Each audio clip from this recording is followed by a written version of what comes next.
All right, so thank you so much for being here, Annette. I'm so excited that you're here with us today. How are you doing? Thank you for having me, Manu. I'm very good. Thank you. Very excited too. Well, my pleasure, Annette. And for me, I gotta tell you, it's such an honor that you're here because you have been someone that has been very present in the community. You are that person that, that always offer some sort of kind of engagement, like reply to my emails now and then and give me your feedback about the things that I'm sharing with you, which I really, really appreciate.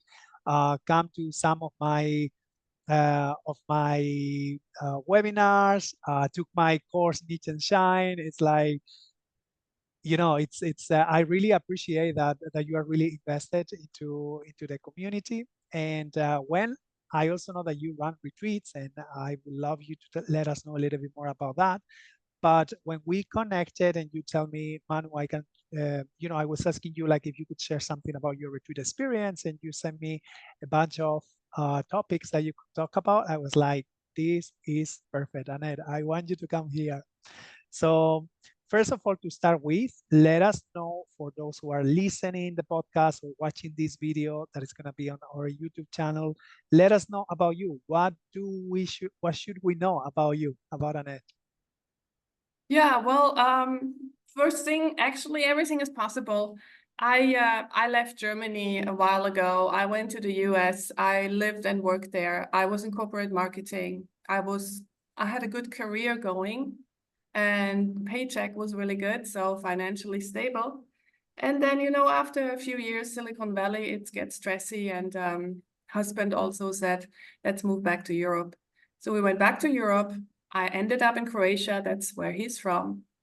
And then the question was, what am I going to do now? So his parents had this bed and breakfast. We took over. Basically, it's Croatia, Dalmatia on the sea.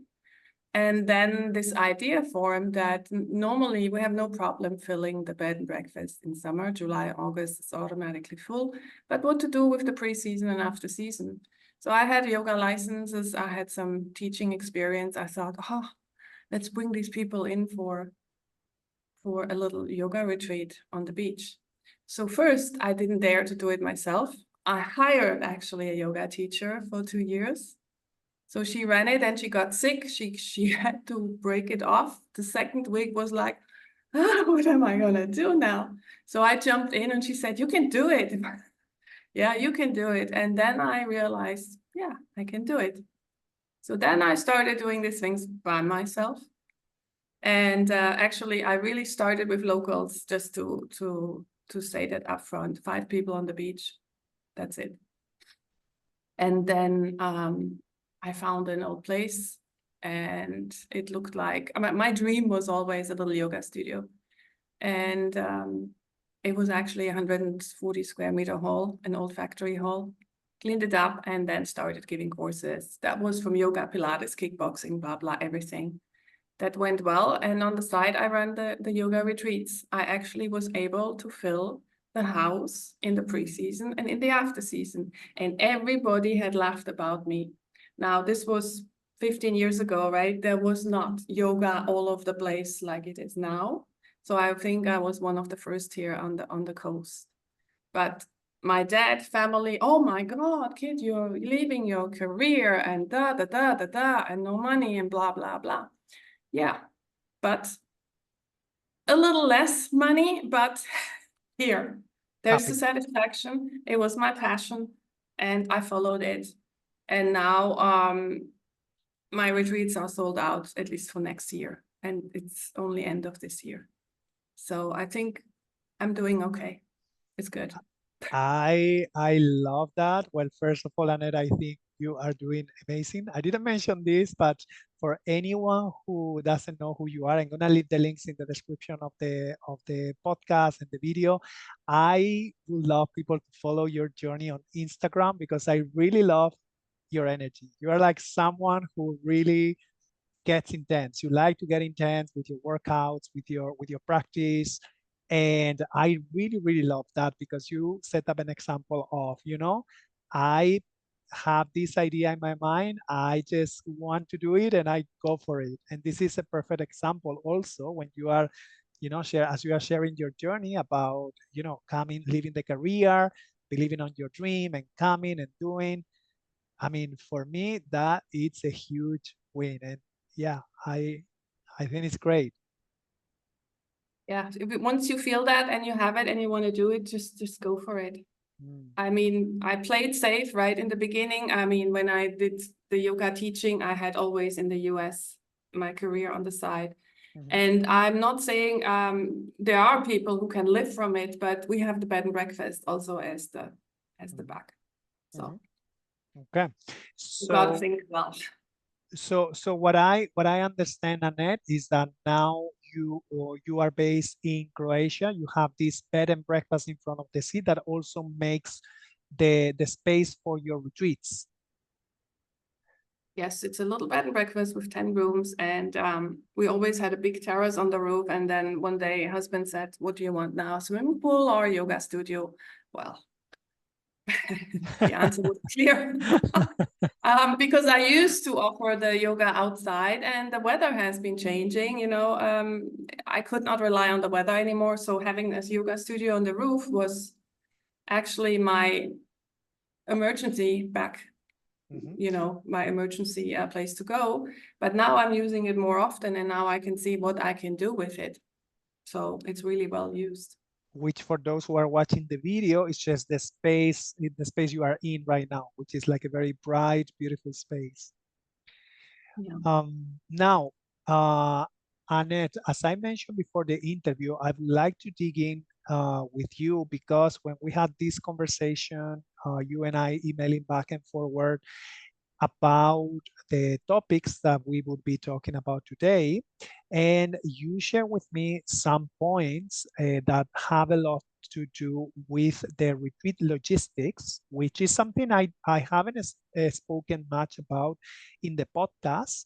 So when you shared those points with me, I was like, this is perfect because basically you come out now from a season of running retreats, and I guess all of the information that you're going to be sharing is really fresh.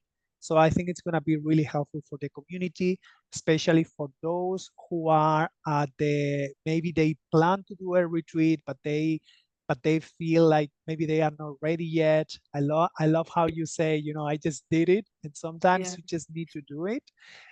And I know the information that you will share with us today, it's going to be very helpful, not only for those aspiring retreat leaders, but maybe also for those who are at the beginning and have run some retreat, but they have found some conflict.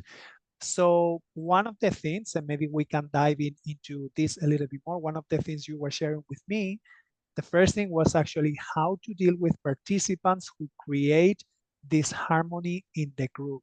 And I was like, wow, this is such a good thing.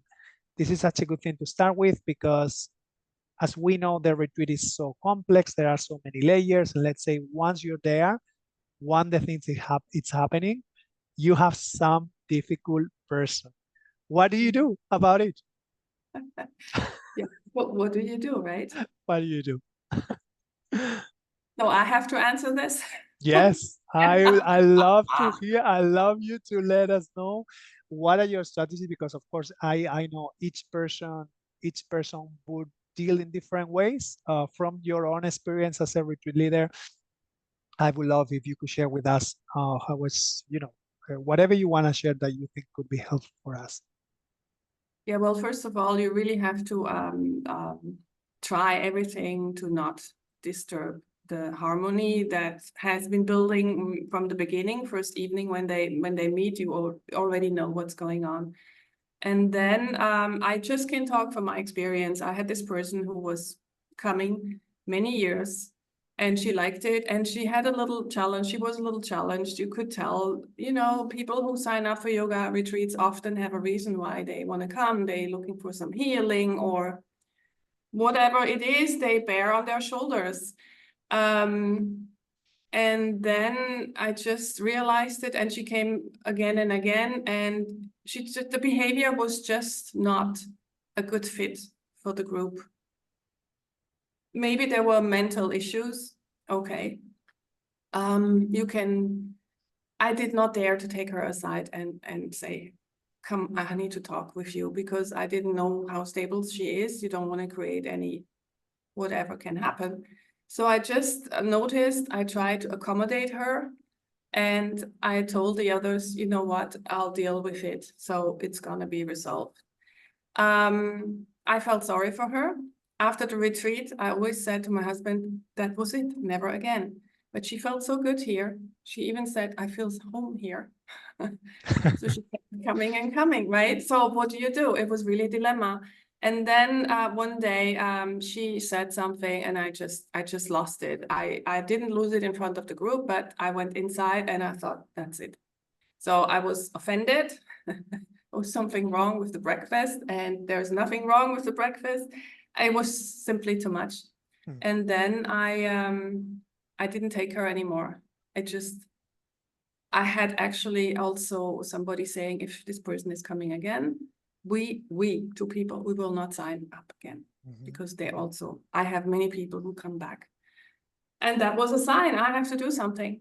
So lose more clients or lose one and keep the damage in, in a dimension I can deal with it. So I had to block her. And even this year, I got a message from her and I said, I'm sorry. Thank God, I was sold out. Yeah. You can't Wow. have it. Yeah. That's my answer. No.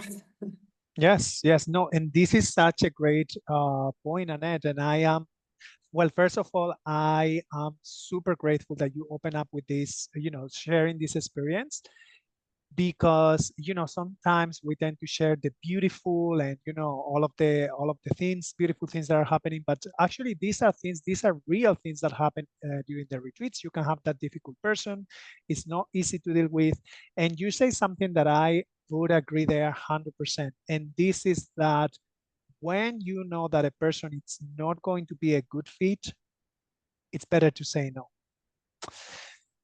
And I know sometimes, especially when we are like kind of, especially if you have a retreat that maybe is not selling, and you need to have the people. And one thing that I do and that I recommend also the retreat leaders I work with to do, it's to have a discovery call with the person, just to understand if the person is a good fit for your retreat, if your retreat is a good fit for the person, and you get to meet the person. And if the person is not a good fit, if you feel that, I'm like, oh, I wouldn't take that person.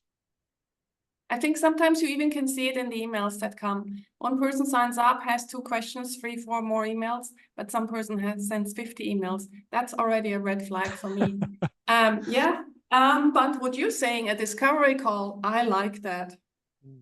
Especially for people, who are new to your group, or retreat leaders who have their first retreat. That's a good one. Yes, yes. It's like, of course, meeting someone in person is never going to be the same as meeting someone online, but having a conversation online already, it's going to give you that feeling of the person, and it's going to give you a lot of information about whether or not they would be a good fit for that. So Yeah, yeah, that's good. Good that's idea. I will that take that too. With my new amazing. people. I Yeah. think it's a great thing to do, and I'm happy that that you implement this into Yeah. what you do, because yeah, I think it is important. Now, the next part that I wanna dive in, and you kind of mentioned when you were talking about the weather being a little bit of an issue in Croatia where you are, and this is one of the points you wanted to talk about, which is how to deal with bad weather. And I would love to hear what is your take on this, what is your experience, and what would you like to share with us? Yeah, there's one thing I learned was, because, you have your plan, you have your dates, you have the timing. And my big thing was always doing yoga out close to the sea, because the breathing and the view and everything. So every class should happen outside at the sea. So now, if you do it mid-end May, the weather was always stable and there were no people in the morning, not in the evening.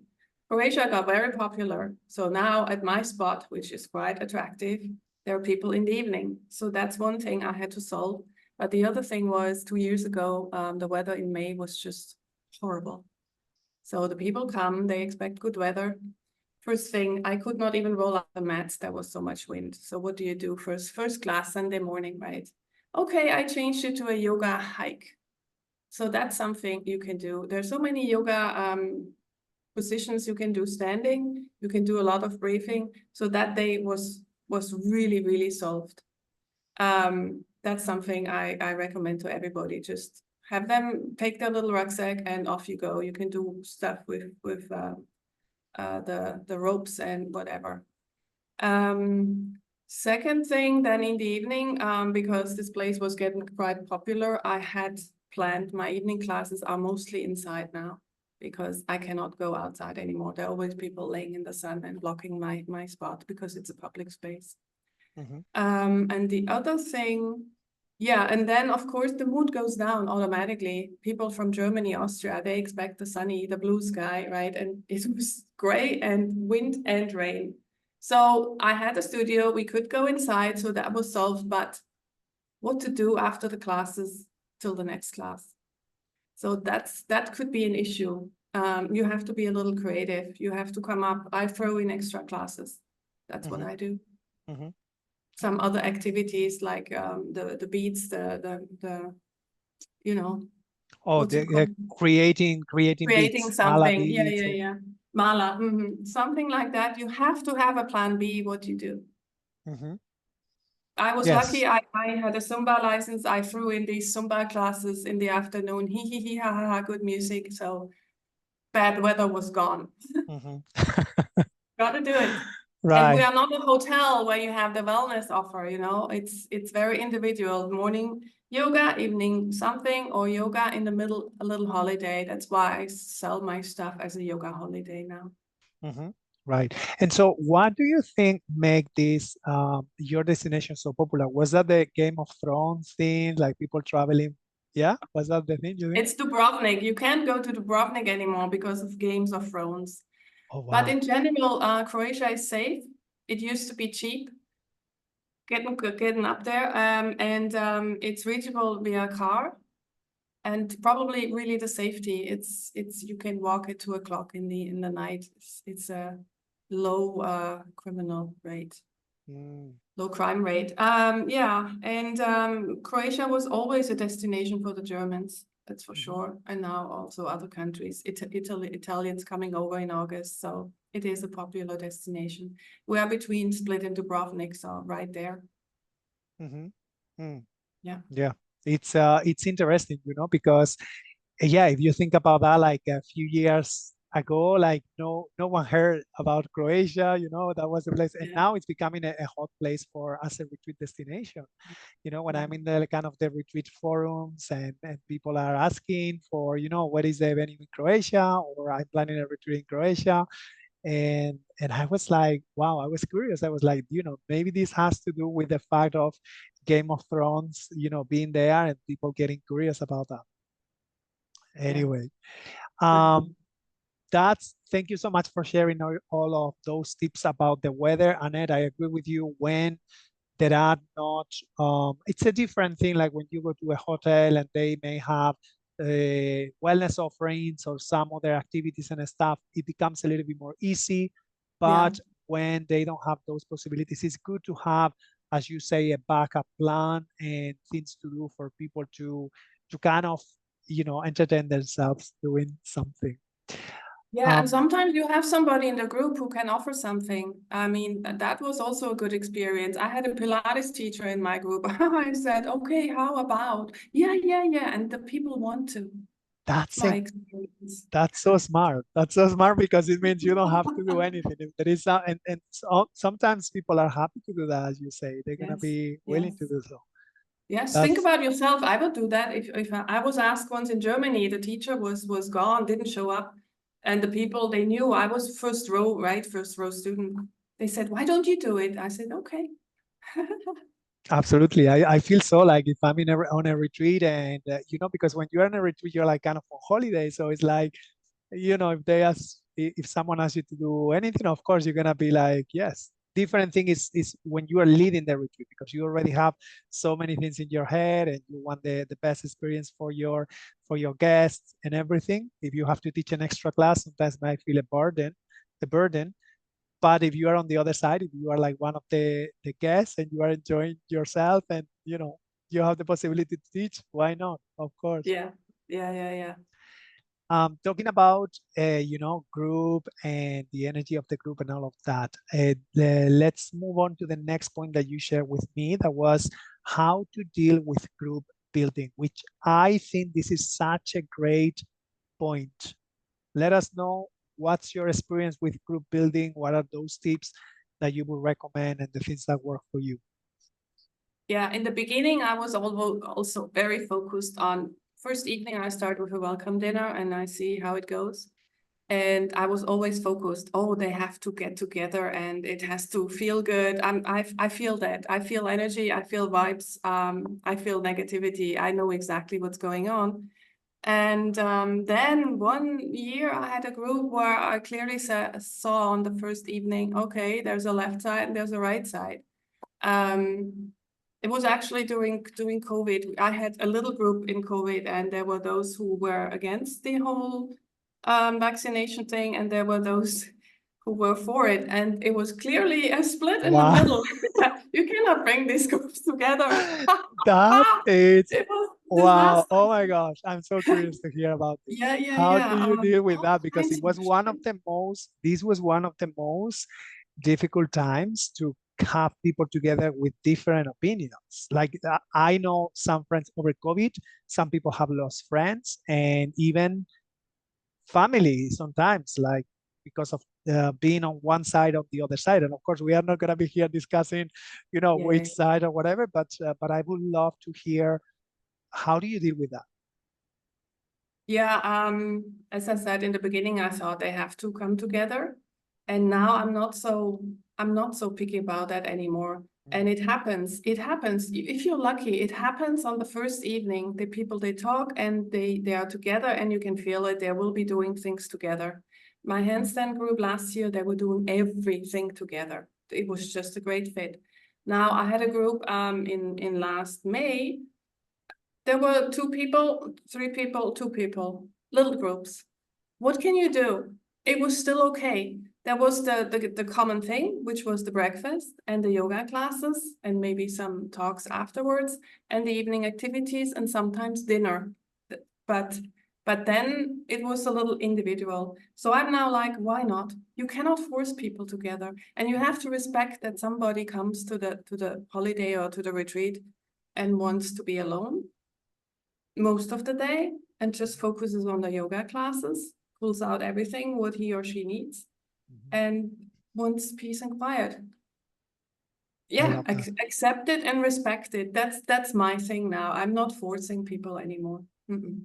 I love that. I think this is such a great tip, Annette, because I agree that before the retreat, we might have like this expectation that the group is going to be cohesive, but we are dealing with people from sometimes people from different countries with different cultural backgrounds. You cannot expect the group to be cohesive, which of course, if it happens, is great, but the most easy is to expect that it's going to be like kind of this little group and that little group.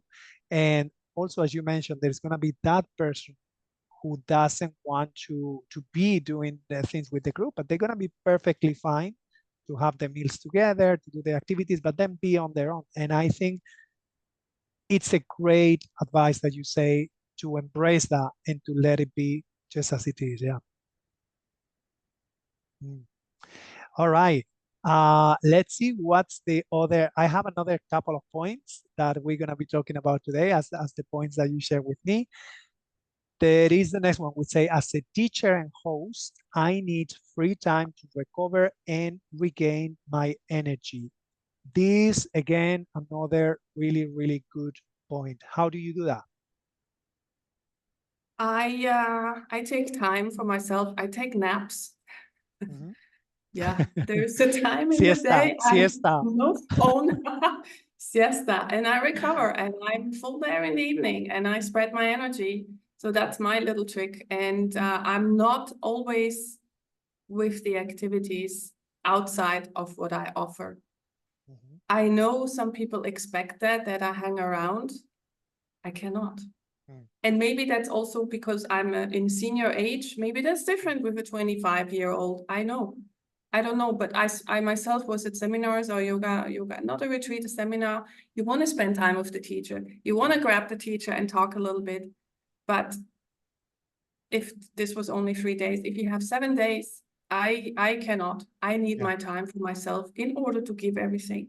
Mm-hmm. So I make that clear in the beginning so that nobody feels funny about it. Mm-hmm. That's a great thing, because then you can set up expectations from people. Yeah. Yeah. I agree with you. It's important also to set boundaries. I mean, you want to set expectations, but you also want to set boundaries, because yeah, I can see how just there is so much going on when the retreat is happening, even though for me personally, it feels one of the easiest times, so to speak, maybe because it's also a time of, being together and sharing and stuff like that. But then I also need those times. Mhm. And, sometimes you need to withdraw from the group and just Yeah. like kind of pull yourself together, like kind of recover and get that energy back. And so then you can share more abundantly, so to speak, because you're going to be giving yourself that time to recover. Yeah, I think it's important. Yeah. Mm. Yeah, but I love what you say, about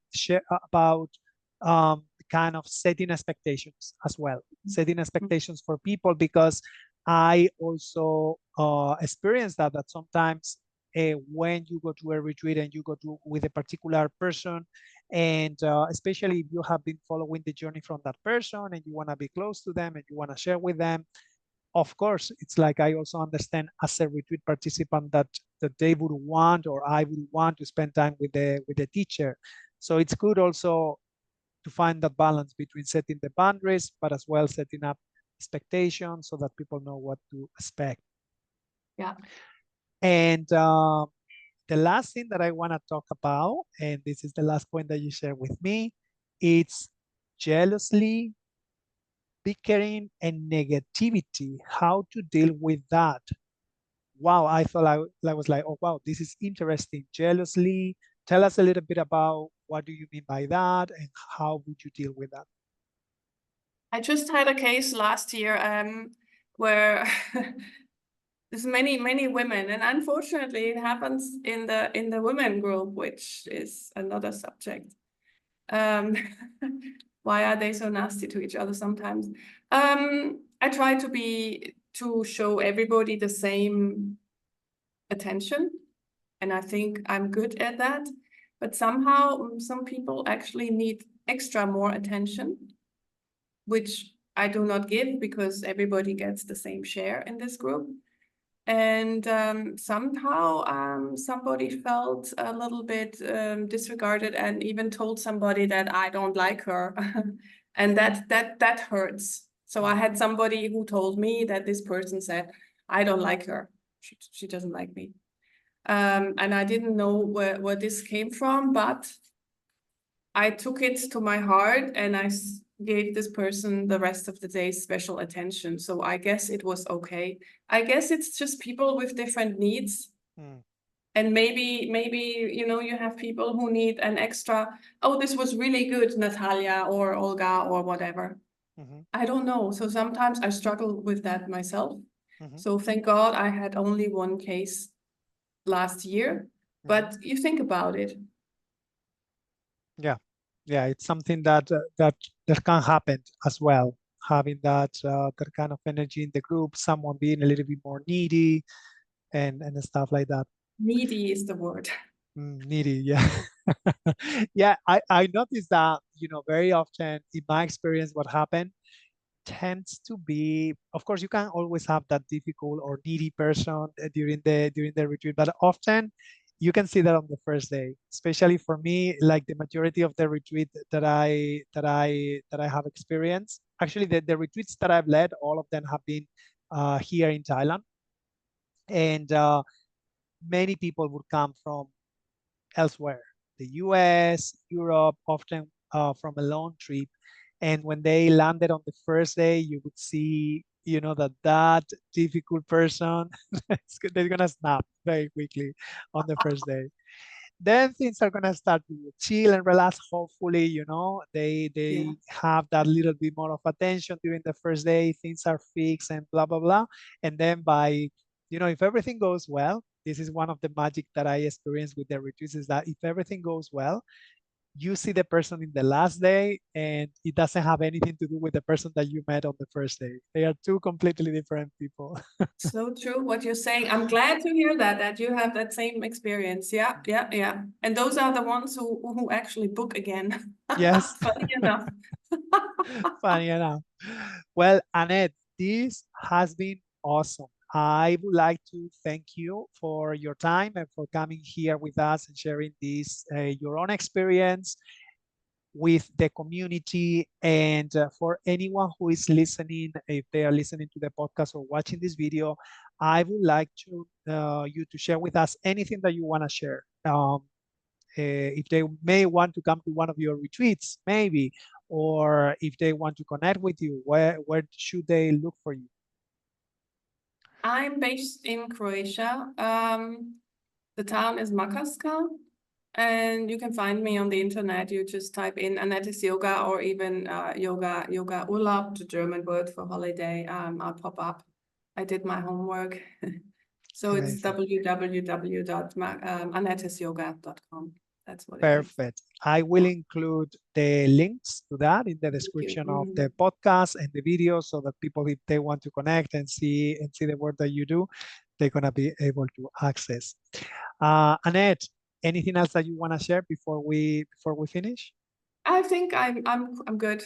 All set. I'm happy I was invited, and I can see that I'm not alone with these issues, at least from your end. I mean, you are also experienced.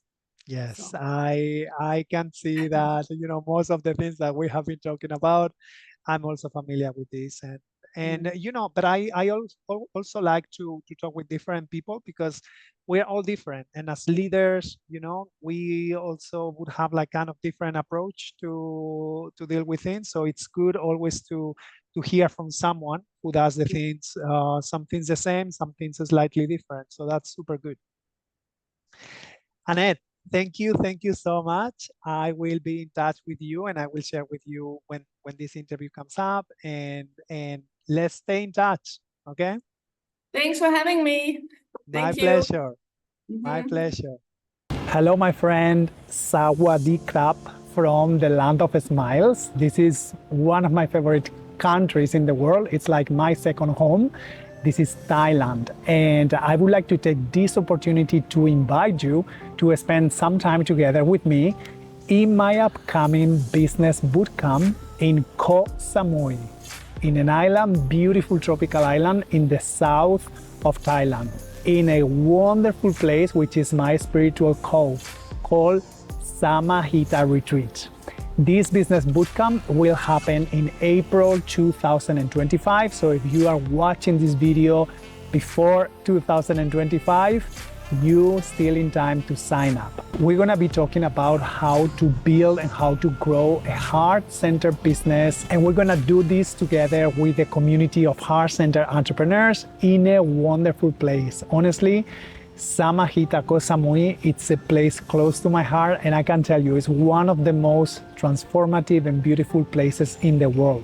So if you have been gaining some value from my content and you would like to have an in-person, unforgettable experience with me and a group of like-minded people, check out the links in the description of this video. Check out for Zenpreneur Biz Bootcamp, or just DM me in some of my social media and I will connect with you and give you the link for signing up.